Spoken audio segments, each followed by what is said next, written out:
The Trump administration will grant companies developing self-driving cars exemptions from certain federal safety regulations for testing purposes. That move aims to help those companies compete with their Chinese rivals. The move also comes amid a mounting trade war, as we've been discussing, between the U.S. and China, with top policymakers in Beijing today pledging to support firms impacted by levies imposed by the Trump administration. But they urge the country to prepare for, quote, worst-case scenarios. For more on all this, let's bring in CBS News foreign correspondent Anna Coren. She's in Guangzhou, China, where the Canton Trade Fair is taking place. That's China's longest-running international trade event. Anna, good morning to you. I can imagine that as you speak to businesses there, the topic of the trade dispute is top of mind. What are they sharing with you? Yeah, absolutely, Errol. This certainly dominated the Canton Fair, the largest import-export trade fair, I should say, in the country. We spoke to a number of business people. One man who has been exporting small gift bags to the United States for the last 20 years, has had a great relationship. He said that China produces good quality products at cheap prices that America has been enjoying for years, and now Donald Trump is punishing China. He said that this is a country that has been through incredible hardship in the past and that it will endure the pain that is ahead. I mean, he is hurting. Other businesses are hurting.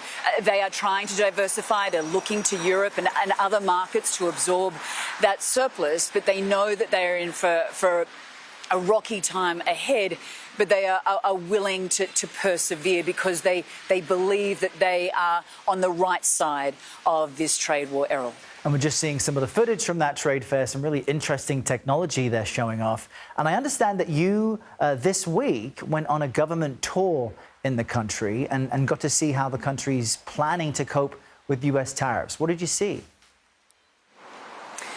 Yeah, that's right. The Ministry of Foreign Affairs took a group of foreign journalists to Anhui province. And now that's in central China, and this is a province that has invested heavily in science and technology. So obviously it wanted to show this off to the world in the midst of this escalating trade war. We saw companies that focus on EVs to batteries, AI to drones, and one of those companies happens to make driverless flying taxis. That's right, driverless flying taxis. And I was lucky enough to get on a test flight, if you like. We went 40 meters into the air, hovered for a bit, flew around for a few minutes, and then descended, and I survived. I'm here to tell the tale. But it really just shows what China is up to here.